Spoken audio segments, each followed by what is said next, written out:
আজ আমি আপনাদের সাথে যে ঘটনাটি শেয়ার করব সেটা এখন পর্যন্ত আমাদের পরিবারের সাথে ঘটে চলেছে।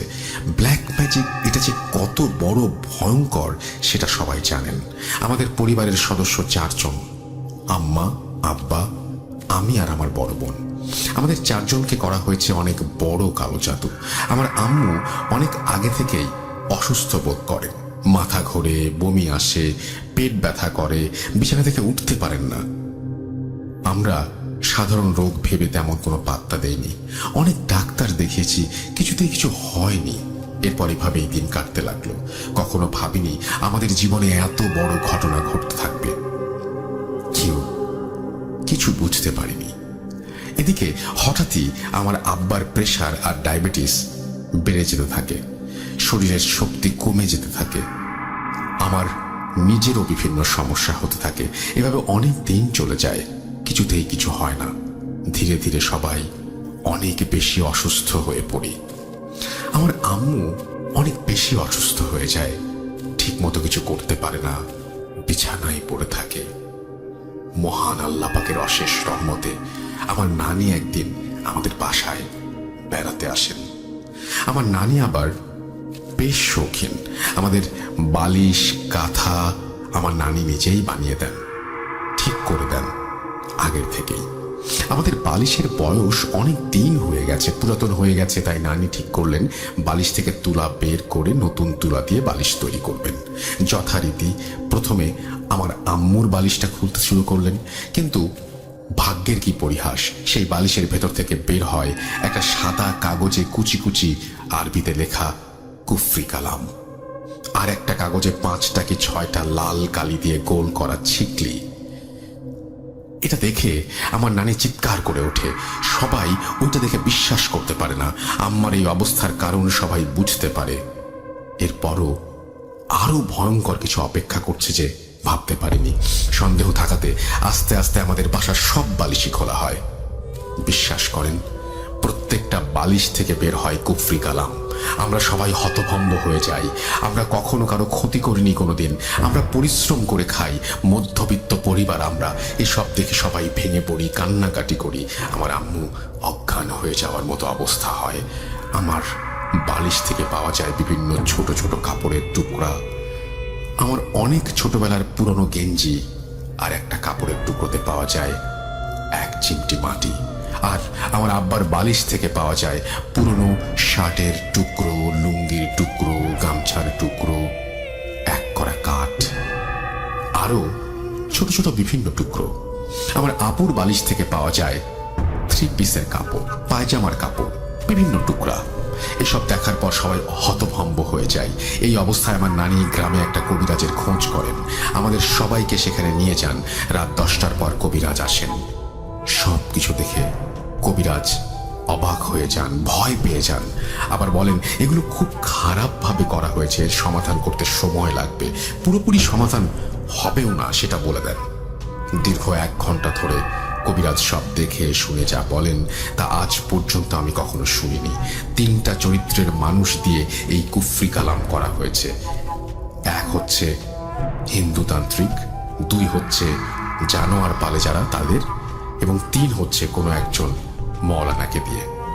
আমার আম্মু সব থেকে, আমার আম্মু এই তাবিজের শিকার, একদম চিরতরে পাগল করে মেরে ফেলার জন্য। আমার আব্বাকে করা হয়েছে যেন আস্তে আস্তে দুর্বল হয়ে যায়, কাজ করে সংসার চালাতে না পারে, বিছানায় পড়ে যায় এই জন্য। আর আপুকে করা হয় আমার আপুর সংসার জীবন সুখী না হয় এই জন্য, অশান্তি যেন সবসময় লেগে থাকে। আর আমাকে করা হয় পড়াশোনা নষ্ট করার জন্য, সবসময় মাথা গরম রাখার জন্য, যেন আমি সবার সাথে খারাপ ব্যবহার করি। আর 1 চিমটি মাটির বিষয়ে বলেন এটা অবিবাহিত মেয়ের কবরের মাটি, যেন আমরা সবসময় হতাশায় থাকি। আমাদেরকে 3টা তাবিজ করা হয়েছিল, একটা নদীতে ভাসিয়ে দেওয়া হয়েছে, আর একটা শরীরে বসে গেছে, আর একটা এই মাটি। আমার আব্বার কথা শুনে আরো অবাক হলাম, মানুষ এত খারাপ হয় কিভাবে? আল্লাহ জাহান্নাম এদের জন্যই তৈরি করেছেন। আমার আব্বাকে করা হয়েছে 41 বার, কিন্তু আমার আব্বার শক্তির সাথে পেরে ওঠেনি, কারণ আমার আব্বা সবসময় পরিশ্রম করেন, লোহা হাতুড় এগুলো নিয়ে সবসময় কাজ করেন, এই জন্য বেশি কিছু করতে পারেনি। কিন্তু আমার আম্মাকে প্রায় শেষ করে দিয়েছিল, অর্ধেক পাগল হয়ে গিয়েছিলেন তিনি। আর বললেন এর আগে 3 বার আমার আম্মুকে বান মারা হয়েছিল, কিন্তু আমার আম্মা নিয়মিত নামাজ পড়তেন, কোরআন পড়তেন, এই জন্য তিনি এখনো বেঁচে আছেন। না হলে কি হতো আল্লাহ জানেন। আর আমার আপু শ্বশুর বাড়ি থেকে সেখানে থাকার কারণে বেশি সমস্যা করতে পারেনি, তবে একবার আমাদের বাসায় আসলে ওই বালিশে যদি সে মাথা রাখে, যেটিতে আমার আব্বার প্রচন্ড প্রেশার, ডায়াবেটিস বেড়ে দুর্বল হয়ে যায়। সবকিছু শুনে মাথায় আকাশ ভেঙে পড়ে। আম্মা নানি সবাই কান্নাকাটি করতে শুরু করে, আল্লাহর কাছে বিচার দাবি করে। আমরা জীবনে কখনো কাউকে সামান্য ক্ষতিও করিনি, তাহলে কেন আমাদের পরিবারকে শেষ করে দিতে চাচ্ছে? ছোট ছোট টুকরোগুলো কবিরাজ এক জায়গায় করেন, সেগুলো হচ্ছে হিন্দু দেবতা কালী, হনুমান, দুর্গা, এদের উপমা করা হয় আমাদের কাপড় দিয়ে, আর কবরের মাটি কাউরা দিয়ে মানে জানোয়ার দিয়ে বেড়ায়। আর পরিশেষে কবিরাজ যে কথাটি বলে সেটা শোনার জন্য একদম প্রস্তুত ছিলাম না। কবিরাজ বলল এগুলো করেছে যে সে আমাদেরই কাছের মানুষ, সে একজন মহিলা। আর কোনো কিছুই কবিরাজ বলল না।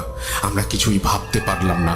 কবিরাজ 3 দিন সময় নিল আর বলল সারা জীবনই এমন করে যাবে সেই নিকৃষ্ট মহিলা, আল্লাহকে ভরসা করে থাকতে হবে। 3 দিন পরে কবিরাজ সব কাটিয়ে দেন, পানি পড়া তেল পড়া দেন, এবং করার সময় বিভিন্ন সমস্যা হয় এটাও বলেন। যথারীতি বাসায় এসে গভীর রাতে 2 জন মানুষ মিলে এটা করা হয়। মাটিতে কোপ দেওয়ার পরেই শুরু হয় বাধা, বড় হতে থাকে, আবার বারবার মানা করতে থাকে ওইটা না করার জন্য। কিন্তু কবিরাজের কথা মতো কাঠটা মাটিতে পোতা হয় ধীরে ধীরে, এবং সব আস্তে আস্তে ঠান্ডা হয়ে যায়। আর একটা তাবিজ বিছানায় রাখতে বলেন। সবকিছুই করা হয়, বিভিন্ন ঔষধ দেন, আর আমাদেরকে সতর্ক করে দেন যেন আল্লাহকে বেশি বেশি স্মরণ করতে থাকি। আলহামদুলিল্লাহ, তারপর থেকে এখন আমরা অনেক ভালো আছি, কিন্তু সমস্যাগুলো এখনো চলছে। আব্বা আম্মা দুজনেরই প্রেশার, ডায়াবেটিস, ওষুধ খেলে ভালো থাকে, আগের মতো আর নেই। আর আমারও মাঝে মাঝে সমস্যা হয়। কবিরাজ বলল এগুলো দীর্ঘদিন থাকবে। মহান আল্লাহ পাকের রহমতে আমরা এখনো বেঁচে আছি। আমাদের জীবনের চরম সত্য ঘটনা আর আপনাদের মাঝে শেয়ার করলাম। জানি না কোন অপরাধে আর কে আমাদের মারতে চাচ্ছে। আমাদের সবার জন্য আপনারা দোয়া করবেন, আল্লাহ যেন এই সব কুফরি কালাম থেকে সবাইকে হেফাজত করেন। আর ঘটনা সিলেক্ট হলে প্রচার করবেন, ভুল হলে ক্ষমা করবেন।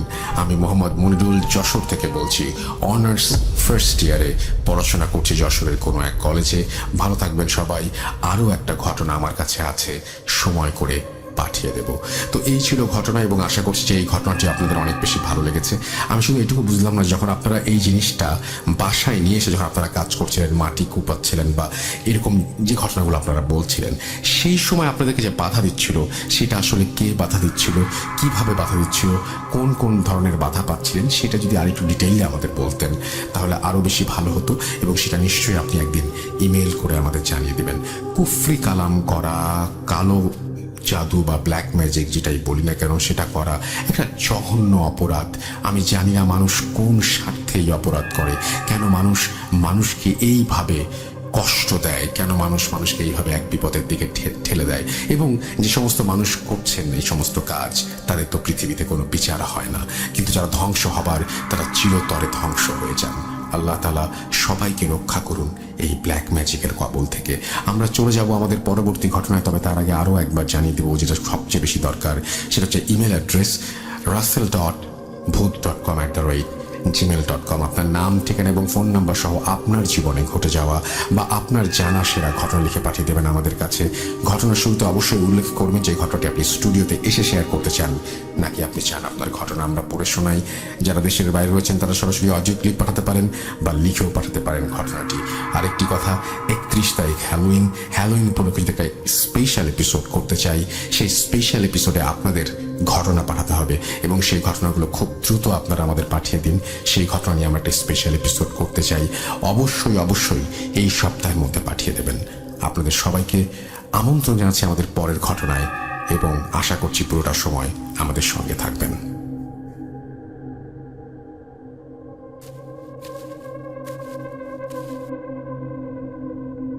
Spirit, be here with me.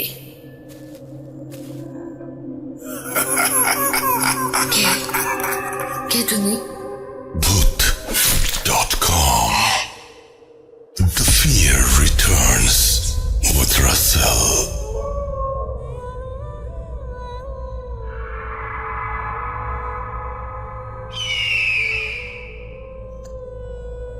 আপনাদের সবাইকে আরো একবার স্বাগত জানাচ্ছি ভূত.com-এ। আশা করছি সবাই ভালো আছেন, ভালোর দলে আছেন। এবং ভূত.com-এ আপনারা যখন আমার সঙ্গে থাকেন এই সময়টা আসলে খুব অদ্ভুত কাটে। এই সময়টা আমার জীবনের আপনি বলতে পারেন যে শ্রেষ্ঠ সময়। এবং আপনাদের যখন ঘটনা পাই, দারুণ দারুণ ঘটনা যখন আপনারা পাঠান, তখন আমার সবচেয়ে বেশি ভালো লাগার মুহূর্তগুলোর মধ্যে একটি। ঘটনা আরো বেশি চাই এবং হ্যালোইন নিয়ে যেটা বলছিলাম যে হ্যালোইন নিয়ে আরো বেশি ঘটনা পাঠাবেন, সেটাই আশা করব। এখন চলে যাবো আমাদের পরবর্তী ঘটনায়। এখনকার ঘটনা শুনলে বুঝতে পারবেন যে আমার কাছে আরো একটি ঘটনা রয়েছে। মানে এখন থেকে এই ঘটনাটি বাদ দিয়েও আরো একটি ঘটনা রয়েছে, যে ঘটনাটিও ব্ল্যাক ম্যাজিকের। সো আমরা এই জন্যই ভাবছিলাম যে আজকের এপিসোডটা শুরুই করি না কেন ব্ল্যাক ম্যাজিক দিয়ে।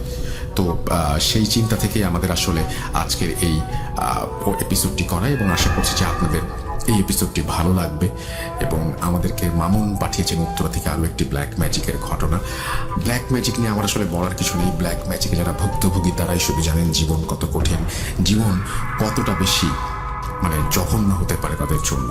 এবং আমি এই বিষয় নিয়ে যে আরও যারা আছেন, যারা এই সমস্ত ব্যাপারে ভুক্তভোগী, তারা অবশ্যই জানাবেন। আমি কোনো সময় এরকম দেখিনি, কেউ কিন্তু আমাদের সাথে কখনো এরকম ঘটনা শেয়ার করেনি যে তিনি ব্ল্যাক ম্যাজিক করেছেন। যারা ব্ল্যাক ম্যাজিক করেন তারা কিন্তু কখনো স্বীকার করেন না, কারণ আমার মনে হয় যে তারা নিজেরাও জানেন যে তারা অপরাধী, তারা অপরাধ করছেন বলেই তারা এই ধরনের ঘটনা কখনো শেয়ার করেন না। যাই হোক, আমরা চলে যাব আমাদের পরবর্তী ঘটনায়। মামুন পাঠিয়েছেন উত্তরা থেকে, চলুন শুনে আসি তার ঘটনা। আসসালামু আলাইকুম রাসেল ভাই, আমি মামুন উত্তরা থেকে বলছি। জানি আপনি ভালো দলে, তাই ভালোই আছেন। 32তম এপিসোডে আমার একটি ঘটনা প্রচারিত হয়। আমাদের অনেক বন্ধুর মনে প্রশ্ন ছিল, এই ঘটনাটা হয়তো কোনো সিনেমা থেকে আমি নিয়েছি। আসলে আমি বলতে চাই যে আমাদের জীবনের ঘটনাগুলোকেই কিন্তু সিনেমাতে রূপান্তরিত করা হয়, সেটাকে কিছুটা বাড়িয়ে, রং লাগিয়ে। বিশ্বাস করা না করা একান্ত আপনাদের নিজস্ব ব্যাপার, এটা আমি বলছি এবং সবসময় রাসেল ভাই বলে আসছেন। এর আগের ঘটনাটাও আমার পরিচিত, আমার বড় ভাইয়ের জীবনে ঘটা। আজকে আমি যে ঘটনাটা বলবো, হয়তো আপনাদের এই ঘটনাটাও কোনো গল্পের মতো মনে হতে পারে, কোনো সিনেমার মতো মনে হতে পারে, কিন্তু এটা একটা সত্য ঘটনা। এই ঘটনাটা আমার বন্ধু মেজবা আর তার ওয়াইফ মৌমিতার জীবনে ঘটে যাওয়া। এটা একটা কালো জাদুর ঘটনা। গল্পের শুরুটা হয় 2005-06 দিকে। সেই সময়টায় আমাদের দেশে একটা জিনিস খুব জনপ্রিয় হয়ে ওঠে একটা টিভি চ্যানেলের বিজ্ঞাপনের মধ্য দিয়ে, যাতে বলা হতো বদনজর, কুনজর বা মুখদোষ কিংবা যে কোনো ধরনের বাজে প্রভাব থেকে বাঁচতে এটা ঘরে বা কর্মস্থলে বা গাড়িতে রাখলে সেটা থেকে রক্ষা পাওয়া যায়। ঘটনাটা এটাকে নিয়ে। 2005-এর দিকে পারিবারিকভাবে মেজবা আর মৌমিতা দম্পতির অ্যারেঞ্জড ম্যারেজ হয়। খুব ধুমধাম করে দুজনে বিয়ে হয়। উভয় পক্ষ বিয়েতে অত্যন্ত খুশি। বিয়ের পর কয়েকদিন খুব আনুষ্ঠানিকতার মধ্য দিয়ে কাটল। ওর বাসায় দাওয়াত খেয়ে সপ্তাহখানেক পর দুজনে কক্সবাজার হানিমুনে গেল ও খুশি খুশি হানিমুন শেষ করে ফিরেও এলো। আসার পর মেজবার পরিবারের সবাই মিলে এক রাতে ওদের গিফট আনপ্যাক করার জন্য বসল। উল্লেখ্য, মেজবার পরিবারে বাবা, মা, ছোট বোন ও একটা সরাইল হাউন্ড বা কুকুর ছিল, যার নাম ছিল জেমি। এটা সেটা খুলতে খুলতে ওরা একটা গিফট ব্যাগ পেল, যেটাতে কোনো নাম লেখা ছিল না। সবাই ভাবলো হয়তো অনেক গিফটের মধ্যে ঘষা লেগে কার্ড খুলে গেছে। তো খোলার পর দেখা গেল সেটার মধ্যে 6টা এভিল আই সেট ছিল, যেটা প্রতিটাই একটা থেকে একটার এক সাইজ বড়। এখানে উল্লেখ্য যে মেজবার বাড়ি ছিল একটা একতলা বাড়ি, যেখানে 4টি বেডরুম, একটি ড্রয়িং রুম, একটি লিভিং স্পেস ছিল। মৌমিতা খুব খুশি হলো। সে খুব উৎসাহীভাবে মেজবাকে বলল, বাহ দেখো, সব রুমেই একটা করে লাগানো যাবে। যাই হোক, পরদিন মৌমিতা নিজ উদ্যোগে বাসার প্রত্যেকটা রুমে একটা করে এভিলাই লাগালো। ঘটনা শুরু হয় এরপর থেকে। সেই রাত থেকে মেজবা খেয়াল করলেন রাত 2টা, 2:30 বা 3টার দিকে হঠাৎ করে ঘুম ভেঙে গেলে উনি দেখলেন মৌমিতা বিছানায় নেই। নতুন মানুষ বাসায় এসেছে, হয়তো পানি খেতে গেছে ভেবে মেজবা উঠলেন। মৌমিতা কোথায় গেছে দেখার জন্য উনি ডাইনিং স্পেসে গিয়ে দেখলেন সেখানে সে নেই। ড্রয়িং, লিভিং স্পেস সব খুঁজেও যখন পেলেন না, উনি রুমে এসে দেখলেন মৌমিতা রুমেও নেই। কি মনে করে উনি বাথরুমের দিকে তাকিয়ে দেখলেন বাথরুম অন্ধকার, কিন্তু মৌমিতা বাথরুমের ভিতর আয়নার সামনে দাঁড়িয়ে আছে। উনি মৌমিতাকে ডাকলেন, কোনো সাড়া না পেয়ে উনি কাছে গিয়ে দেখলেন মৌমিতা দাঁড়িয়ে আছে ঠিক, কিন্তু ও গভীর ঘুমে। গায়ে হাত দিয়ে হালকা ধাক্কা দিতেই ও চমকে জেগে উঠল এবং অবাক হয়ে জিজ্ঞেস করলো, আমি এখানে কেন? এখানে কেমন করে এলাম? যাই হোক, স্লিপ ওয়াকিং ভেবে দুজনে কিছুটা মজা করলেন, আবার ঘুমাতে চলে গেলেন। খুব সুন্দর সাবলীল স্বাভাবিক জীবন চলতে থাকলো। এর মধ্যে মৌমিতা প্রায় রাতেই এমন স্লিপ ওয়াকিং করতে থাকলো এবং প্রতিবারই ও বাথরুমের আয়নার সামনে গিয়ে দাঁড়িয়ে থাকে।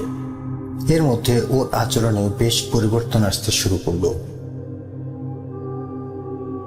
মেজবার ছোট বোন ওর এই পরিবর্তন থেকে অবাক হয়ে ওকে জিজ্ঞেস করলো, ভাবি তোমার কি হয়েছে? তুমি কেমন জানি হয়ে যাচ্ছ? তোমার ঘুমের মধ্যে হাঁটার অভ্যাস কি আগে ছিল? তুমি তো এমন ছিলে না। মানে বিয়ের আগে তোমার কি স্লিপিং ওয়াকিং এর অভ্যাস ছিল? মৌমিতা বলল, না তো, কখনো না। আমি বুঝতে পারছি না কি হচ্ছে। আমার কিছুই মনে থাকে না, আমি কখন উঠি কখন হাঁটি, শুধু বুঝি আমার খুব ভয় লাগে। আমার মনে হয় আমি আমার মধ্যে থাকি না। এর মধ্যে এক রাতে মেজবা ঘুম ভেঙে দেখেন মৌমিতা ঘুমের মধ্যে বিছানায় উঠে বসে আছে। ও মৌমিতাকে ধরে শুয়ে দিল। হঠাৎ শুনতে পেল জিমি খুব রাগে গড়গড় করছে। কুকুররা সাধারণত অপরিচিত কাউকে দেখে ভয় পেলে যেমন করে গড়গড় করে এমন আওয়াজ করছে। রুম থেকে বেরিয়ে বা শুনতে পেল ড্রয়িং রুমে ঝোলানো উইন্ড চাইম থেকে শব্দ আসছে। ও খুব অবাক হলো, কারণ মশার জন্য দরজা জানলা সব বন্ধ, তাই বাতাস ঢোকার কথা না, কিন্তু উইন্ড চাইম কেন বাজছে? যাই হোক, জিমি বাসার বারান্দায় থাকতো। সেখানে গিয়ে মেজবা দেখলো ওকে দেখে জিমি চুপ করে গেল। হঠাৎ ওনার মনে হলো কেমন যেন একটা গরম বাতাস একটা শব্দ করে ওনার পাশ দিয়ে গেল। উনি চমকে পাশে তাকিয়ে দেখেন কিছু নেই। মনের ভুল মনে করে উনি জিমিকে একটু আদর করে আবার ঘুমাতে চলে গেলেন। এই পর্যন্ত সব ঠিকঠাকই ছিল। ঘটনাটা ঘটলো এর পরের রাতে। প্রতি রাতের মতো সে রাতেও মৌমিতাকে না পেয়ে বাথরুমে গিয়ে মেজবা দেখলেন মৌমিতা দাঁড়িয়ে আছে। বিছানায় ফিরিয়ে আনার জন্য গায়ে হাত দেওয়ার সাথে সাথে মৌমিতা চোখ খুলে লাল লাল চোখে তার দিকে তাকালো আর চিৎকার করে বলতে লাগলো, তুই মরবি, তোর 14 গোষ্ঠী মরবে, তোকে আমি বাঁচতে দেব না। ওই সময় মৌমিতার গলা অনেক ভারী, কোনো পুরুষ মানুষের গলার মতো শোনাচ্ছিল। চিৎকার শুনে সবাই যখন ওনাদের রুমে ছুটে এলো, তারা দেখলো এসব বলেই মৌমিতা অজ্ঞান হয়ে পড়ে যাচ্ছে। মেজবা গিয়ে তাকে ধরে বিছানায় এনে শোয়ালো। মেজবার পরিবার সুপার ন্যাচারাল কোনো কিছু বা জিন এসবে বিশ্বাস করতো না, তাই পরদিন মেজবা মৌমিতাকে একজন সাইকোলজিস্ট এর কাছে নেওয়ার চিন্তা করলো ও অ্যাপয়েন্টমেন্ট করলেন। সেদিন রাত্রে ঘটলো একটা ভয়ঙ্কর ঘটনা। সেই রাতও মেজবা ঘুম থেকে জেগে দেখলো মৌমিতা নেই এবং বাথরুমে গিয়ে আবিষ্কার করলো মৌমিতা তার শেভিং রেজার দিয়ে হাত কেটে আয়নায় রক্ত দিয়ে একটা ওয়ার্ড লিখছে। যা দেখতে অনেকটা ইংরেজি এম এর মতো, তবে লেখার স্ট্রাকচারটা একটু ভিন্ন। এর মধ্যে মেজবার বড় মামা, যিনি সিলেট থাকেন এবং বেশ কামেল ও শিক্ষিত, যিনি অনেক বছর দেশের বাইরে ছিলেন, যেখানে তিনি একটা বিখ্যাত ইউনিভার্সিটির ইসলামিক স্টাডিজের লেকচারার ছিলেন, তিনি বেড়াতেন। হুট করে তিনি কোনো খবর না দিয়ে আসাতে বাসার সবাই খুব অবাক হলো। জিজ্ঞেস করতে উনি বললেন, কাজ তো একটা আছে, তার আগে তোমরা বলো তোমরা কেমন আছো। সবাই বলল ভালো আছি। হঠাৎ তিনি মৌমিতার দিকে তাকিয়ে প্রশ্ন করলেন, মা তুমি কেমন আছো? আমি বিয়েতে আসতে পারিনি, শরীরটা খারাপ ছিল, কিন্তু তোমার জন্যই এই শরীর খারাপ নিয়েও আসতে হলো। পরিচয় না থাকলেও মৌমিতার মামাকে খুব আপন লাগলো। ও হঠাৎ করে কান্না করে উঠল। মামা সস্নেহে ওর মাথায় হাত বুলিয়ে বলল, মা ভয় পেও না, ইনশাআল্লাহ আল্লাহর ইচ্ছায় সব ঠিক হয়ে যাবে। তারপর তিনি মেজবার দিকে তাকিয়ে বললেন, বাবা তুমি আমার সাথে এসো, তোমার সাথে আমার কিছু কথা আছে। তারপর উনি মেজবাকে নিয়ে মেজবার রুমে যেতে বললেন। তারপর মেজবাকে উনি যা বললেন, মেজবা খুব অবাক হয়ে গেল। উনি বললেন, দেখো বাবা, তোমাদের বাসায় তোমার আর মৌমিতার সাথে কিছু একটা করতে যাচ্ছে। আমি স্বপ্নে তার ইঙ্গিত পেয়েছি, তাই দেরি না করে আমি ছুটে এসেছি। সময় অনেক কম, তুমি আমাকে সব খুলে বলো, বাসায় কিছু অস্বাভাবিক ঘটছে কি? মেজবা খুব অবাক হলেও সবকিছু খুলে বলল। সব শুনে মামাকে খুব চিন্তিত দেখালো। উনি পুরো ঘরটা ঘুরে বাথরুমে সেই আয়নার সামনে গিয়ে দাঁড়ালেন। তারপর বেরিয়ে এসে মেজবাকে বললেন, বাবা তুমি যে বললা মৌমিতা আয়নায় কিছু একটা লিখেছে, দেখি তুমি আমাকে একটা কাগজে তা লিখে দেখাও তো। তিনি যখন এঁকে দেখালেন, মামা খুব চিন্তিত মুখে কাগজটার দিকে তাকিয়ে বললেন, বাবা এটা এম না, এটা আরবিতে আট, যাকে আরবিতে বলে থ্যামেনিয়া। আর এখানে আছে দুটো আট, আর 88 হলো জিনের নাম্বার। আমাদের পবিত্র কোরআন শরীফে 88 বার শয়তানের উল্লেখ আছে, আর শয়তান জিনের 88 রকমের উপজাতি আছে। কোরআন শরীফের 88 নম্বর সূরা আল গাশিয়া, যার আরবি গাশিয়া শব্দের অনেক অর্থের একটি, কিয়ামত দিবসের প্রাদুর্ভাব। আর 88 আরবি হরফটি শয়তানের সিলমোহর, আর এটা সেখানেই থাকে যেখানে শয়তান জিনেরা তার রাজত্ব প্রতিষ্ঠা করতে চায়। যেমন হিটলারের প্রিয় সংখ্যা ছিল 88, এবং সে সম্পূর্ণভাবে শয়তানের প্রভাবে প্রভাবিত ছিল, সেটা আমরা সবাই জানি। আর এই 88 সংখ্যাটা এভাবেই শয়তানের পূজারীরা যখন কালো জাদু করে তখন লিখে থাকে। আর শয়তানের প্রভাবেই মনে jealousy, disorder of behaviours or health, বিপদ চর্চা, কালো জাদু মানুষের মধ্যে চর্চা হয়ে থাকে। আর এগুলোর মধ্যে দুষ্ট জিন আমাদের উপর আরো বেশি করে প্রভাব বিস্তার করতে পারে। আমার মনে হয় এগুলো কেউ মৌমিতার উপর কালো জাদু করেছে। এরপর তিনি আয়নাটার চারপাশে হাত দিয়ে কিছু একটা খুঁজতে শুরু করলেন। কিছু না পেয়ে উনি আয়নাটার চারধারে যে ক্লিপ আটকানো ছিল তা খুলে ফেলতে ফেলতে একটা প্লাস্টিকের প্যাকেট, একটা ভাঁজ করা পুরনো কাগজের পুটলি বেসিনের উপর পড়ল। মেজবা চূড়ান্ত পর্যায়ের অবাক হয়ে এসব দেখতে লাগলো। উনি কাগজটা নিয়ে রুমে বেরিয়ে আসলেন ও মাটিতে বিছিয়ে দিলেন।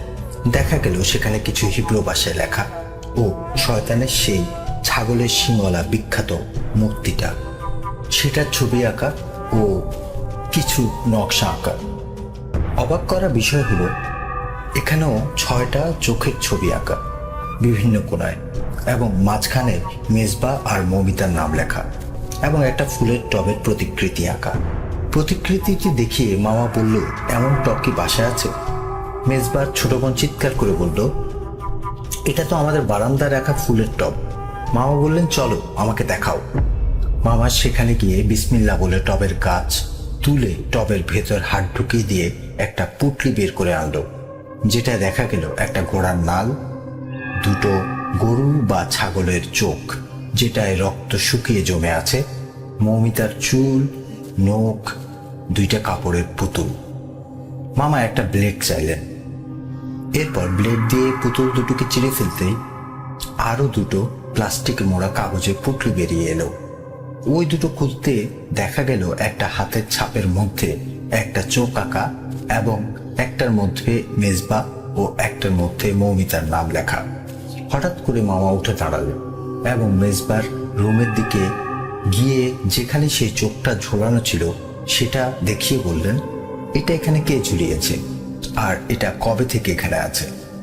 মেজবা বলল, ওটা আমরা বিয়েতে গিফট পেয়েছি, কে পাঠিয়েছে জানি না। তখন মামা বললেন, এটা যে পাঠিয়েছে সেই তোমাদের ক্ষতি করতে চায়, সেই কালো জাদু করিয়েছে। আয়না, ফুলের টব সবই এই এভিল আয়ের সাথে কানেক্টেড। এই জাদুর নাম হামসা। এই জাদু কাউকে পাগল বা উন্মাদ করার জন্য করা হয়। তখন মেজবার ছোট বোন বলল, মামা আমরা তো জানি এটা বদনজর বা মুখ দোষ থেকে বাঁচানোর জন্য ব্যবহার করা হয়। তখন মামা বলেন, আল্লাহ শক্তি ব্যতীত কোনো কিছুই শয়তানের কুনজর থেকে, বদনজর থেকে বাঁচাতে পারে না, বরং এগুলো শয়তানের শক্তি বৃদ্ধি করে। কারণ আমরা যখন ভাবি এটা আমাদের বাঁচাবে, সেটা শিরক করার সমান। আর এই সিঙ্গেল আই ব্যাবিলনের যুগ থেকেই শয়তানের সিম্বল, যার মধ্য দিয়ে ওরা আমাদের জগতে প্রবেশ করতে পারে খুব সহজে।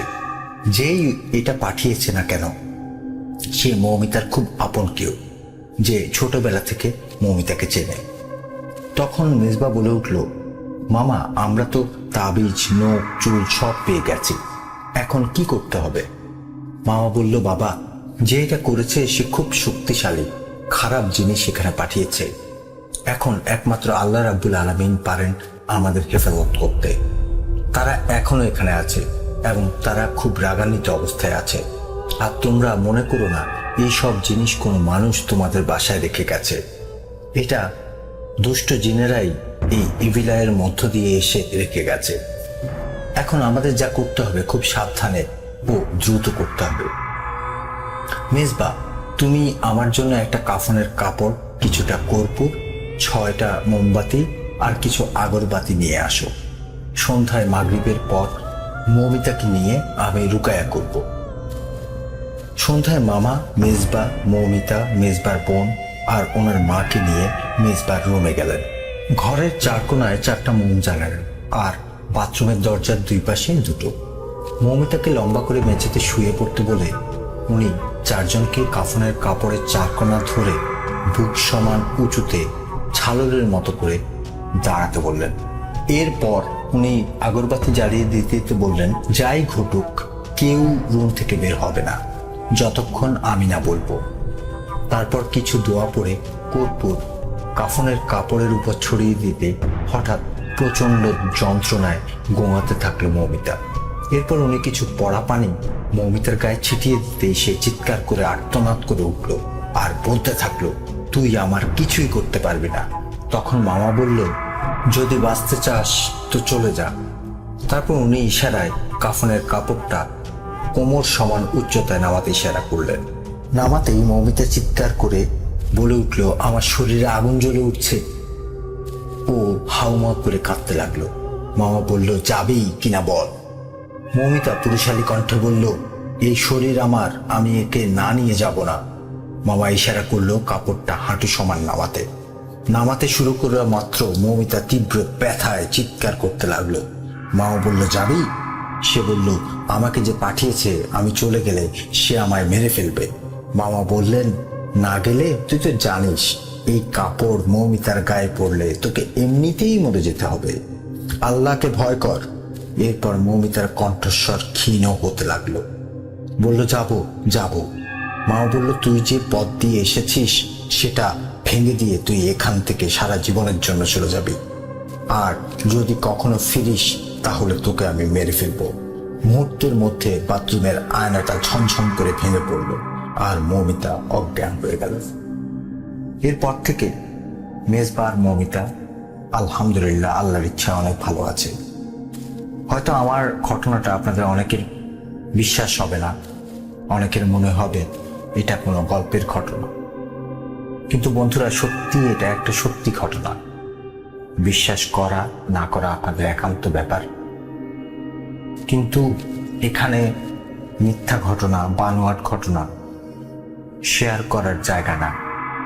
রাসেল ভাইয়ের সাথে আজকে অনেক বছর ধরে আছি। আমি একান্তভাবে বিশ্বাস করি এ ধরনের ঘটনা পৃথিবীতে ঘটে, ঘটছে, আরো ঘটবে যতদিন এই পৃথিবী জেগে আছে, টিকে আছে। ভালো থাকবেন, সুস্থ থাকবেন রাসেল ভাই।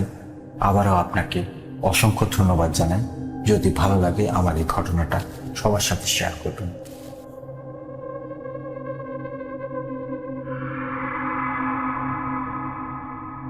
Spirit, be here with me.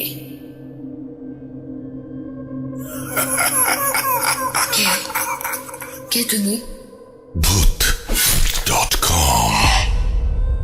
The fear returns with Russell.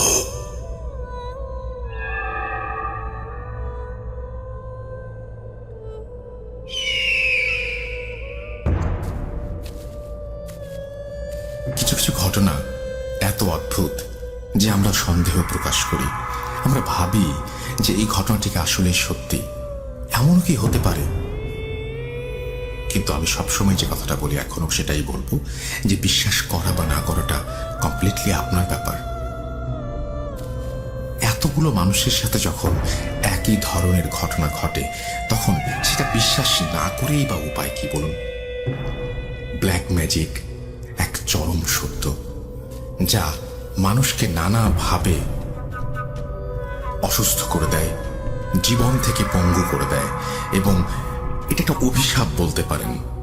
কিন্তু এটার জন্য যারা দায়ী, তাদের কি কিছু হয় এই ইহকালে? আমরা জানি হয়, কিছুটা তো হয়। এতগুলো মানুষের যে ঘৃণা, সেই ঘৃণা নিয়ে তিনি বেঁচে থাকেন। তিনি জানেন তিনি একজন জঘন্য অপরাধী। আমরা যারা ভূত.com-এর সাথে সংশ্লিষ্ট, সম্পৃক্ত, আমরা যারা লিসেনার, যারা ঘটনা পাঠাই, তারা নিশ্চয়ই এরকম কোনো কাজ করবেন না। আপনাদের মধ্যে এমন কেউ কি আছেন যিনি ভুল করে এই পথে পা বাড়িয়েছিলেন এবং তারপরে সেই জঘন্য পরিণতির কারণে আপনার নিজের জীবনে হয়তো কোনো অশান্তি নেমে এসছে বা খারাপ কিছু হয়েছে, এখন আপনি সাফার করছেন, বা এখন আপনি বুঝতে পারেন যে যা করেছেন ভুল করেছেন, আপনার এখন অনুশোচনা হয়?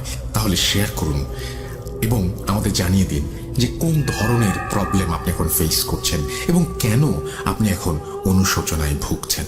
তাহলে যেটা হবে, অনেক মানুষ হয়তো এই পথ থেকে সরে আসবে। আপনার ঘটনা জানার পরে কেউ হয়তো এই পথে পা বাড়াবে না। আপনার যে বিপদ, সেই বিপদ হয়তো তার জন্য এক ধরনের সাবধান বার্তা হয়ে আসবে, এবং তিনি আর কখনো চাইবেন না কারো ক্ষতি করতে বা ব্ল্যাক ম্যাজিক নিয়ে চর্চা করতে। আপনি পাঠিয়ে দিন। আমাদের ইমেল অ্যাড্রেস হচ্ছে russell.booth.com@gmail.com। আপনার নাম, ঠিকানা এবং ফোন নাম্বার সহ আপনার জীবনে ঘটে যাওয়া বা আপনার জানা সেরা ঘটনা লিখে পাঠান আমাদেরকে।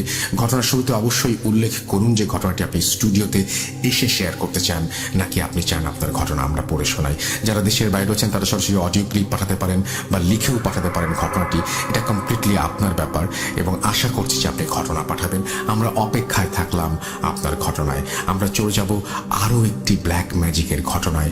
আশা করছি যে এই ঘটনাটিও শুনে আপনারা শিহরিত হবেন, আনন্দিত হবেন, ঠিক একই সাথে ডিসিশন নেবেন যে না, এইরকম কোনো কিছু আমি কখনো করব না। চলুন শুনে আসি আমাদের পরবর্তী ঘটনা। হ্যালো রাসেল ভাই, আশা করি ভালো আছেন। আমি গাজীপুর থেকে বলছি। আমি আমার নামটা ব্যক্তিগত কারণে শেয়ার করতে পারছি না, ওই জন্য দুঃখিত। আমি 2011 সাল থেকে ভূত এফএম শুনে আসছি। ভূত এফএমের প্রথম নামটা শোনা আমার প্রাইভেট টিচারের কাছ থেকে। যখন আমি আমার এসএসসি পরীক্ষার জন্য প্রাইভেট পড়েছিলাম টিচারের কাছে, তখন তিনি আমাকে ফার্স্ট ভূত এফএমের কথা বলে। আমি ওইখান থেকেই ভূত এফএমের কথা শোনা এবং ভূত এফএমের প্রতিটা এপিসোড ওইখান থেকে আমি শুনে আসছি। যদিও কখনো কখনো মিস হয়ে গেছে, ওগুলো আমি ডাউনলোড করে শুনে নিচ্ছি। আর এত বছরের ভিতরে শুধু ভূত এফএম শুনেই আসছি, কিন্তু কখনো ঘটনা পাঠানো হয় নাই। তো আজ পাঠাচ্ছি। ঘটনাটা একদম আমার নিজের সাথে ঘটা। ওটা আমার স্কুল জীবনের কাহিনী। ঠিক আছে রাসেল ভাই, আমি সরাসরি ঘটনায় চলে যাচ্ছি। আমি এবং আমার বাড়ির পাশে আমার এক ফ্রেন্ড ছিল, ফ্রেন্ড এবং ভাইও বলা চলে, যেহেতু আমরা পাশাপাশি বাড়ি ছিল।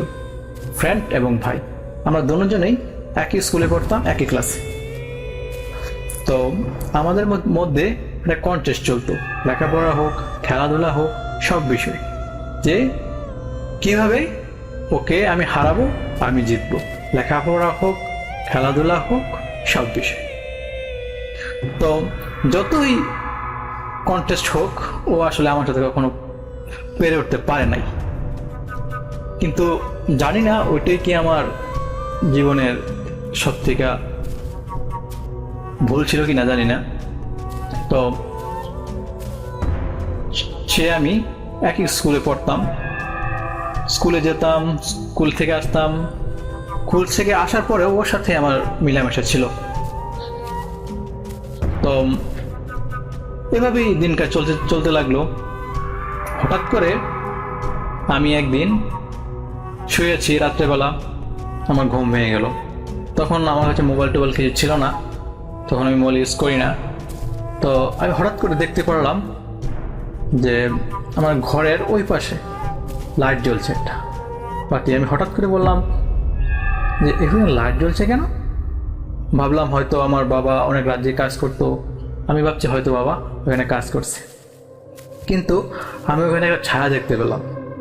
ছায়াটা কি করছে, মানুষ সিগারেট খায় না, এভাবে সিগারেটের মতো খাচ্ছে এবং অবিরতন তার মুখ থেকে ধোঁয়া বেরোচ্ছে, ধোঁয়া। আমি তখন ভয়ে, আমার পাশে বাবা ছিল, মা ছিল, আমি কে ছিল আমি অতটা খেয়াল করি নাই, আসলে আমার সাহস হয় নাই যে আমি ওদেরকে ডাক দেবো। যাই হোক, তখন আমি আস্তে আস্তে ঘুমিয়ে পড়ি। পরে ঘটনাটা আমি আমার পরের দিন সকালে মায়ের কাছে শেয়ার করি। মা বলে, কই না তো, লাইট তো ছিল না, আর তোর বাবা তো শুয়েই ছিল, কেউ ছিল না। যাই হোক, এটা ছিল প্রথম দিনের ঘটনা। দ্বিতীয় দিন আমি একটা গাছে উঠলাম আম পাড়তে। আম পাড়ার ওঠার পরে মনে হলো কে যেন আমাকে ধাক্কা মেরে ফেলে দেবে, এরকম অবস্থা। আমি বললাম এরকম কেন হচ্ছে? তারপর আমি ভয়ে গাছ থেকে নেমে গেলাম। মা বলতো যে বাবা দুপুরবেলা গাছে উঠিস না, দুপুরবেলা অনেক সমস্যা হয়। তো আমি ওই ভয়ে গাছ থেকে নেমে গেলাম। তারপর দেখা গেল আমি নদীতে নামলাম সাঁতার কাটতে। ওইখানে মনে হতো কে যেন আমার পা ধরে টেনে নিয়ে যাবে, এরকম। তো দিন যাচ্ছে, এইসব সমস্যাগুলো আমার দিন দিন আরো বৃদ্ধি পাচ্ছে, দিন যাচ্ছে, সমস্যাগুলো বৃদ্ধি পাচ্ছে। আমি ঘুমিয়ে আছি, যখন আমার চোখটা বন্ধ হয়ে আসবে মনে হচ্ছে কে যেন আমাকে একদম পা ধরে টেনে হিসছে যেন কি নিয়ে যাচ্ছে। তো যখন আমার ঘুম ভেঙে যায় সমস্যা হয় না, যখনই চোখ বুঝবো তখন এই সমস্যাটা হয়। তাছাড়া যখন আমি চোখ বুঝবো মনে হচ্ছে আমি যেন কোথাও পড়ে যাচ্ছি, একদম আমাকে মনে হচ্ছে যেন কিছু থেকে, অনেক তালা কিছুর উপর থেকে আমাকে ছেড়ে দেওয়া হয়েছে, আমি নিচে পড়ে যাচ্ছি। হঠাৎ করে ফাল দিয়ে লাফ দিয়ে আমি ঘুম থেকে উঠে যাই। এভাবে দিন চলতে লাগলো। এই সমস্যাগুলো প্রতিনিয়ত হতে যাচ্ছে। সামনে আমার পরীক্ষা ছিল, আমার পরীক্ষা একদমই লেখাপড়ায় মন বসতো না, আমি কোনোভাবেই আমার পড়াশোনায় মন বসতে পারছি না। এই সমস্যাগুলো দিন দিন আমাকে ঘিরে ধরতে লাগলো এবং আমি এক সময় অনেক অসুস্থ হয়ে পড়ি। তো আমার মা বাবা আমাকে ডাক্তারের কাছে নিয়ে গেল। ডাক্তার কাছে নিয়ে যাওয়ার পর ডাক্তার বললো যে না, আসলে ওনার তো কোনো সমস্যা হয় নাই, হয়তো রাত্রেবেলা ঘুমাতে পারে না, ঠিক মতো খেতে পারে না, এই কারণে সমস্যা হলো। কিছু ওষুধ লিখে দিল, তারপর আমি বাড়ি চলে আসলাম। কিন্তু দিন যাচ্ছে, সমস্যা বেরিয়ে যাচ্ছে। তো আমার পাশের এক কাকি ছিল, তারপরে সে আমার মাকে এসে বললো যে আসলে ডাক্তার যখন কাজ হচ্ছে না, ওকে একটা কবিতা লেখা। আমার পাশের বাড়িতেই আমার সম্পর্কে দাদু হয়, আমার একজন কাকি আছে, ওই কাকির বাবা। তো উনি আসছেন, উনি কবিরাজ। সবাই মানে আমার মা বাবা সবাই গিয়ে ওনাকে সব ঘটনা খুলে বললো। তারপর উনি আমাদের বাড়িতে আসলেন এবং আমাকে দেখলেন। তিনি দেখেই বুঝতে পারলেন যে আমাকে ব্ল্যাকমেইল করা হয়েছে। তো তিনি বললেন যে আমার কিছু সময় দরকার, কে করেছে বা কারা করেছে সবই আমি বলতে পারবো, আমার একটু সময় দরকার। তো তারপর তিনি চলে গেলেন।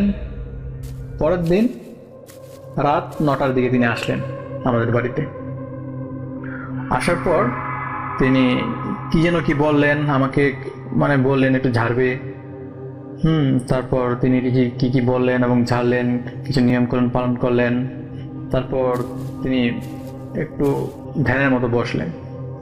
বসার পরে কিছুক্ষণ পরে তিনি উঠে বললেন যে আমাকে ব্ল্যাক ম্যাজিক করা হয়েছে এবং কে করেছে সেও তিনি বুঝতে পেরেছেন। তিনি বললেন একটা তাবিজ রাখা হয়েছে আমার, যে আমি যেখানে ঘুমাই ওই বালিশের ভেতরে। কিন্তু রাসেল ভাই, বালিশ তো সেলাই করা ছিল, ওটার ভিতরে কিভাবে তাবিজ গেল ওটা আমি বুঝতে পারলাম না। তারপর তিনি বললেন আসলে এটা জিন দ্বারা চালান করা হয়েছে। এছাড়া আরেকটা তাবিজ করা হয়েছিল আমাদের উঠানের মাঝখানে, যেখান থেকে আমি যখন ঘুম থেকে ওঠার পরে যখন বের হই, এবং ওই তাবিজের উপরেই, যেখানে তাবিজটা পোতা রয়েছে ওর উপরেই পা দিয়ে আমাকে যেতে হতো। এবং এই কারণেই সমস্যা দিন দিন দিন দিন আমার বাড়তে লাগলো। তারপর তিনি বললেন যে আসলে ব্ল্যাক ম্যাজিকটা অনেক কাছের লগে করেছে। কে করেছে তিনি আমাদের সব বললেন এবং বললেন যে দেখুন, আপনারা দুইজন পাশাপাশি লোক, কোনো ঝামেলার সৃষ্টি করবেন না, আর এতে কিন্তু নির্দিষ্ট কোনো প্রমাণ নেই যে ওনারাই করেছেন। ঠিক আছে, আমি জানি, আপনারা জানেন, আপনাদেরকে আমি বললাম, কিন্তু আসলে ওর আইনগত কোন ব্যবস্থা নিতে পারবেন না। তো এই বিষয়ে না জানাই ভালো। তবে আমি ওর পর থেকে ওই সমস্যাগুলো আমার দিন দিন সমাধান হতে শুরু করলো। কিন্তু একটা ক্ষতি আমার হয়ে গেল, ওর পর থেকে আমার আসলে কখনো পড়াশোনায় মন বসে নাই। আমি অনেক চেষ্টা করেছি, বাট আমি কোনোভাবেই পড়াশোনায় বসতে পারিনি। শুধু ওই আমার ফ্রেন্ড ছিল, ওনার মা আসলে রাসেল ভাই আমাকে এই তাবিজটা করেছিল। ওনারাও আসলে ওই তাবিজটা করার পরে সুখে নাই। ওনারা বিভিন্ন দায় জানায় অভুক্ত হয়ে দিন যাচ্ছে তাদের। এই ছিল ভাই রাসেল ভাই আমার ঘটনা। আমার কাছে আরো অনেক ঘটনা আছে, যদি এটা শেয়ার করেন তাহলে আশা করি নেক্সট ঘটনাগুলো পাঠাবো। ভূত.com দীর্ঘজীবী হোক। Bye. Spirit. Spirit, be here with me.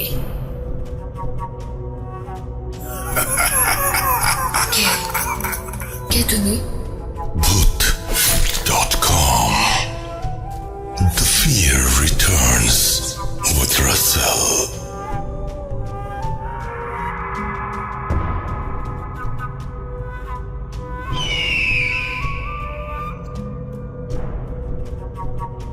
আপনাদের সবাইকে আরো একবার সাদর আমন্ত্রণ জানাচ্ছি। আমি রাসেল। আশা করছি আপনারা সবাই ভালো আছেন এবং ভালোর দলে আছেন। আমি আজকে এই মুহূর্তে এখন যে ঘটনাটি শেয়ার করতে চাই সেটি একটি মোমবাতিকে নিয়ে। খুবই অদ্ভুত লাগছে না যে মোমবাতির সাথে আবার কি সম্পর্ক? হ্যাঁ, আমারও খুব অবাক লেগেছিল, কিন্তু আমি বলবো যে ঘটনাটি ধৈর্য নিয়ে শুনুন এবং আশা করছি যে ঘটনাটি শুনলে আপনারও ভালো লাগবে। আমি চেষ্টা করব এরপরে আরও একটি ঘটনা আপনাদের পড়ে শোনাতে। ইন দ্য মিন টাইম আপনারা ভিজিট করুন আমাদের ফেসবুক পেজে www.facebook.com/russell.স্বাধীন। আমাদেরকে ইমেইল করতে হলে আমাদের ইমেল অ্যাড্রেস হচ্ছে russell.bhoot.com@gmail.com। আপনার নাম, ঠিকানা এবং ফোন নাম্বার সহ আপনার জীবনে ঘটে যাওয়া বা আপনার জানা ঘটনার সেরা ঘটনা লিখে পাঠিয়ে দিন আমাদের কাছে। ঘটনার শুরুতে অবশ্যই উল্লেখ করুন যে ঘটনাটি আপনি স্টুডিওতে এসে শেয়ার করতে চান, নাকি আপনি চান আপনার ঘটনা আমরা পড়ে শোনাই। যারা দেশের বাইরে রয়েছেন তারা সরাসরি অডিও ক্লিপ পাঠান বা লিখেও পাঠান ঘটনাটি।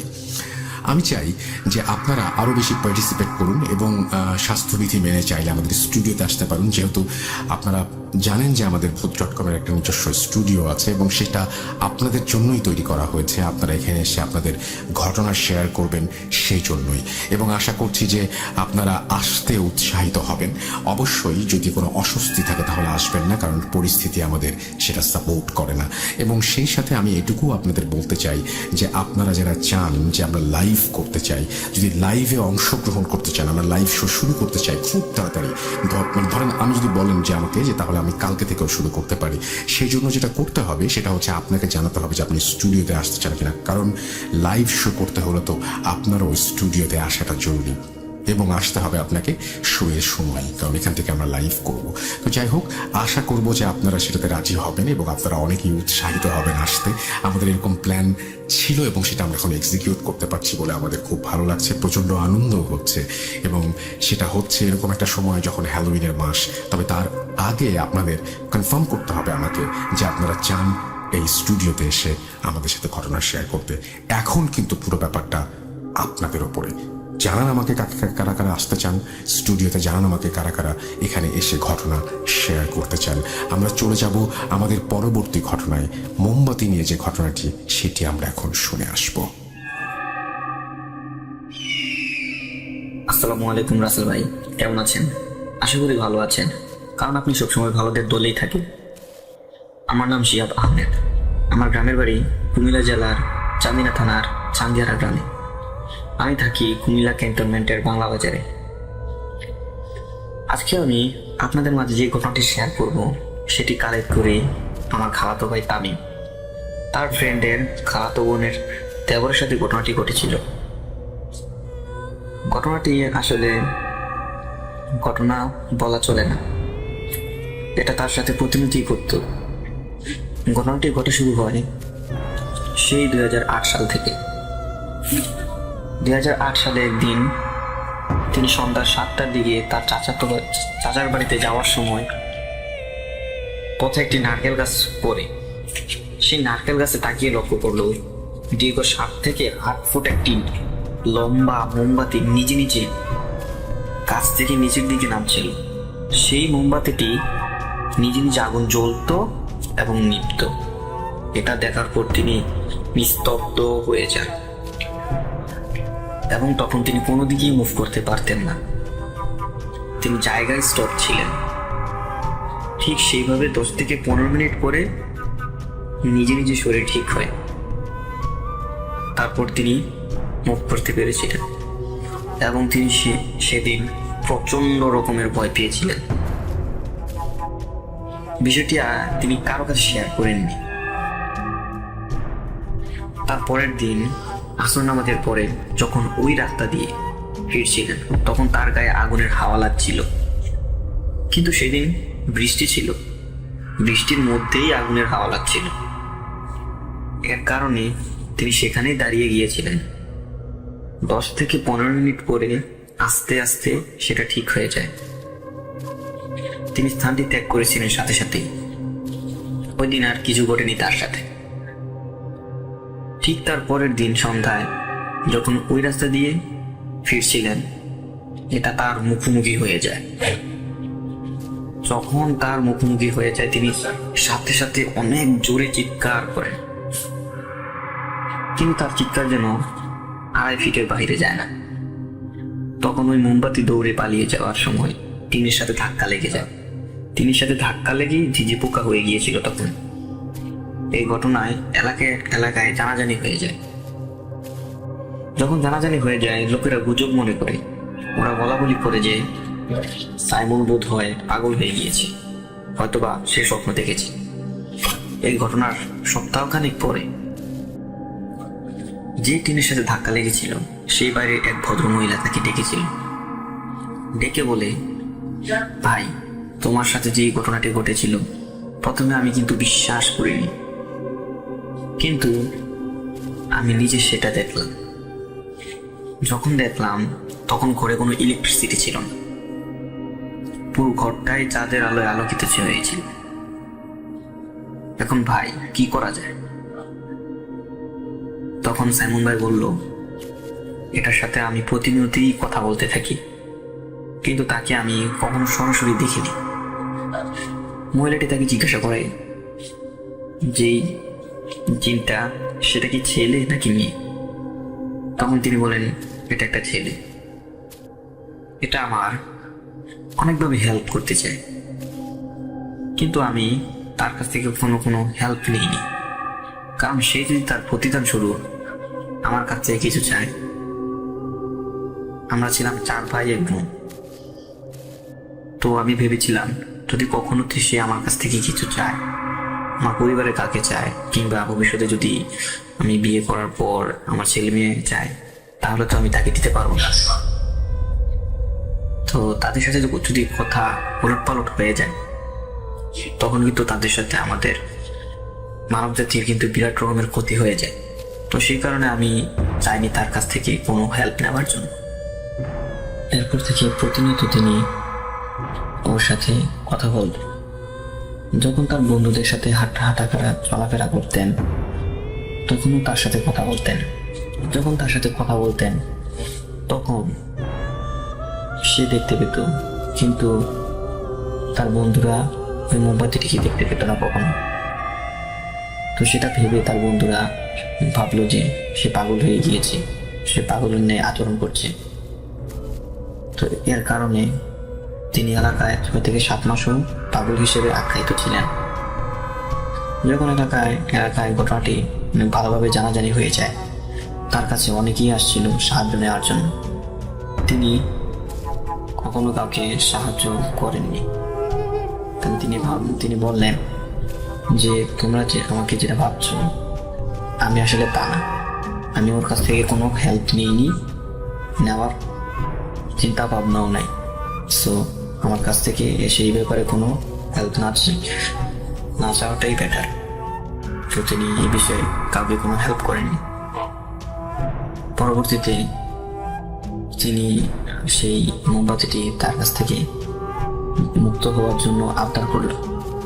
তো মুক্ত হওয়ার জন্য আবদার করাতে সে বলল, না, আমি তো তোমাকে মুক্ত করতে পারবো না, কারণ আমি যদি তোমাকে মুক্ত করি তাহলে তুমি অনেক মানুষকে ক্ষতি করবে, তুমি আমাদের এলাকাবাসীকে ক্ষতি করবে এবং পৃথিবীর বিভিন্ন জায়গায় অনেক মানুষকে ক্ষতি করবে।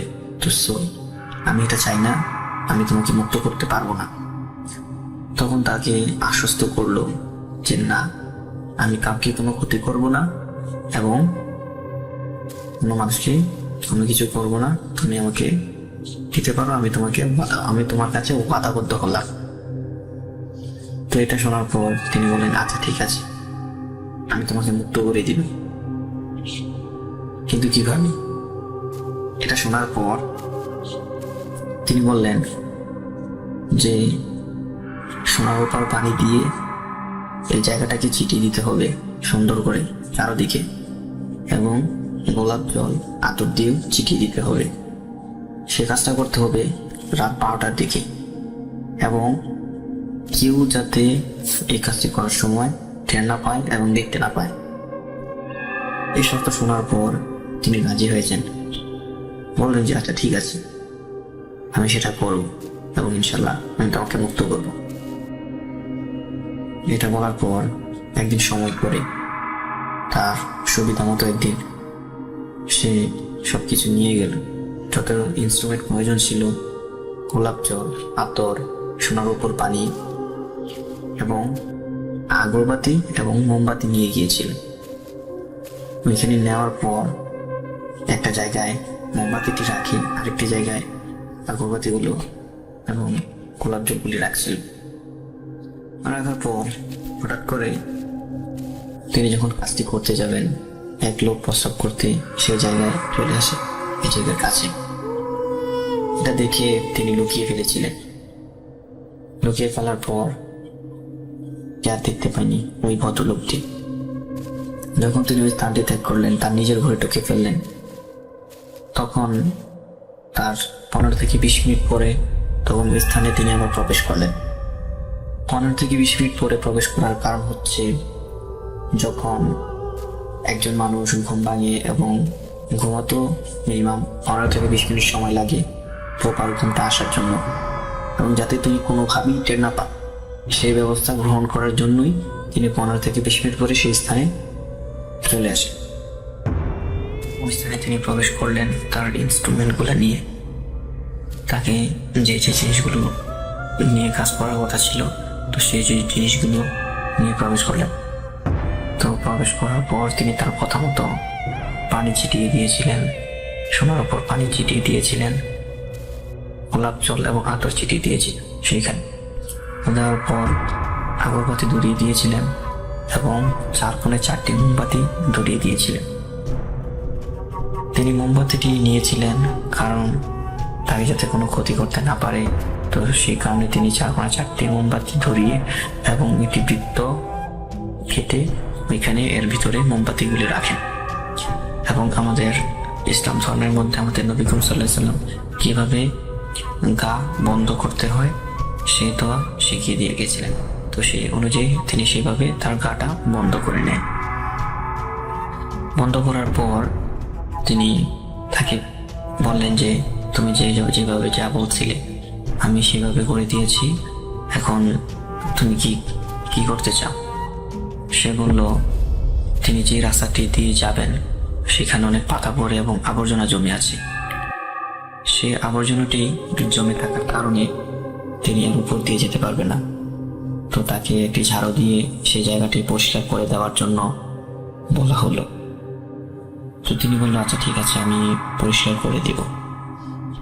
তো তিনি তার কথা মতো রীতিমতো সেই জায়গাটি পরিষ্কার করলেন। এরপর তিনি বললেন যে বন্ধু,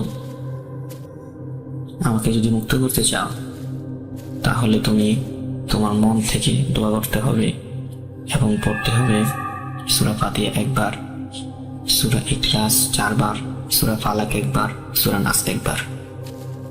তুমি যদি পড়ো তাহলে আমি তোমার জন্য 2 রাকাত তখন নামাজ পড়ে দোয়া করব। এই কথা তিনি বললেন আচ্ছা ঠিক আছে আমি করব। ওই জিনটা কিন্তু আসলে মুসলিম ছিল। আমরা অনেকে হয়তো জানি আমাদের ধর্মের মধ্যে, আমাদের মানব জাতিতে কয়েকটা ধর্ম আছে। হ্যাঁ, আমাদের মধ্যে যেমন ধর্মের আলাদা আলাদা রয়েছে, ঠিক তেমনি তাদেরও ধর্মের মধ্যে আলাদা আলাদা রয়েছে। তো সে এরকম মুসলিম ধর্ম থাকাতে সে নামাজ পড়তো, ধার্মিক ছিল। সে কিন্তু জুমার নামাজের মধ্যেও ওই জিনটিকে দেখতো সোহেম ভাই। অন্য কেউ না দেখলেও তিনি ঠিক দেখতো, জুমার নামাজের মধ্যে অনেক সময় দেখতো ওই জিনটিকে। তিনি কি করলেন, তার কথা মতোই সবকিছু ঠিকঠাক করলেন। তার মনের মধ্যে একটি কথা বারবার ঘুরপাক খাচ্ছিল। তিনি ভাবলেন যে তাকে দেখার খুব ইচ্ছে। তারপর আবার ভাবলেন যে না, যদি দেখতে চায় তাহলে যদি কোনো ক্ষতি করতে করে, যদি সেটা অনেক কিছু ভেবে তিনি আর প্রশ্নটা করলেন না। তারপর আবার ভাবলেন যাই হোক না কেন আমি তাকে কথাটা বলি, দেখি সে কি বলল। আরেকটা কথা বলে রাখি, তিনি কিন্তু মাঝে মধ্যে বিভিন্ন সহযোগিতা নিতে চাইতেন। এখন অনেকের মনের মধ্যে প্রশ্ন আসতে পারে, সে তো আটকে গিয়েছিল একটা জায়গার মধ্যে, তো ওই জায়গায় কিভাবে থেকে সাহায্য করতো? ওই জায়গা থেকে তিনি সাহায্য করতে পারতেন তাকে। অনেক কঠিন কাজ নাকি তাকে একটু সহযোগিতা করেছিলেন বিভিন্ন কাজে, সে জায়গার মধ্যে থেকে তিনি সে কাজগুলো করতেন। যেমন আমাদের পরিবারের মধ্যে আমাদের একটা যেই বন্ডিং আছে, যেই নিয়ম শৃঙ্খলা আছে, যেমন আমাদের পরিবারের পিতামাতাদের বা কর্তাদের ছাড়া জিজ্ঞাসা না করে কোনো জায়গায় যেতে পারি না, ঠিক তেমন যেন তার একটা গার্ডিয়ান হিসাবে হয়ে গিয়েছিল সেই জিনটি সোহিম ভাইয়ের। সোহিম ভাই একটা গার্ডিয়ান ছিল তার হিসেবে হয়ে গিয়েছিল।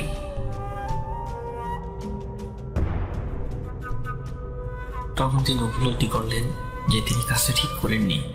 প্রায় 6-7 মাস তাকে আটকিয়ে রেখে তিনি তার মধ্যে সেই অনুশোচনাটা এনেছিলেন। কিন্তু একই ব্যাপার ছিল, প্রথম অবস্থায় তিনি ভেবেছিলেন যে যদি ছেড়ে দেয় তাহলে অনেকদিন কোনো মানুষকে কোনো ক্ষতি করতে পারে সেভাবে। কিন্তু পরবর্তীতে তিনি এটা ভাবলেন যে এতদিন রেখে তিনি সঠিক কাজ করেননি। আচ্ছা যাই হোক, পরবর্তীতে তিনি 7-5 না ভেবে তাকে বলেই ফেললেন যে তোমাকে আমি দেখতে চাই, তোমার রূপে আমি তোমার রূপটা আমি দেখতে চাই। তারপর তিনি বলেন আচ্ছা ঠিক আছে, আমি তোমার একটি আবদার পূরণ করব। তিনি একটি রূপ নিলেন। তারপর সোহিম ভাই যা দেখলেন যে একদম সেম সেই লোকটি একজন মানুষের মতো। তারপর তারা মুসাফা করার পর কোলাকুলি করলো এবং সেই জিনটি চোখে অশ্রু ফেলল। কারণ একটা জায়গার মধ্যে ছিল অনেকদিন, দীর্ঘদিন থাকার পরে তার সাথে ভালো একটি সম্পর্ক হয়ে গিয়েছিল, একটি মায়া কাজ করছিল, যার কারণে তার চোখে দিয়ে পানি চলে আসে। তারপর তিনি চলে যাওয়ার সময় বললেন যে তুমি যখন আমাকে স্মরণ করবে তো তাকে যাতে স্মরণ করার জন্য তার হাতে একটি আয়না দিয়েছিল, আয়নার মতো। যখন তুমি এটাকে হাতে নিয়ে 3 বার আমার নাম বলবে তখন আমি তোমার সামনে এসে হাজির হব। তো সেটা বলে তিনি সেই জায়গা থেকে চলে যায়। সোহিম ভাই এই আয়নাটিকে তার সাথে রাখেনি, কারণ তিনি ভেবেছিল যদি তাকে আবার ডাকার পর যদি ওই লোকটি আবার তাকে কোনো ক্ষতি করে, তো সেটা ভেবে তিনি এই আয়নাটিকে আর তার সাথে রাখেনি।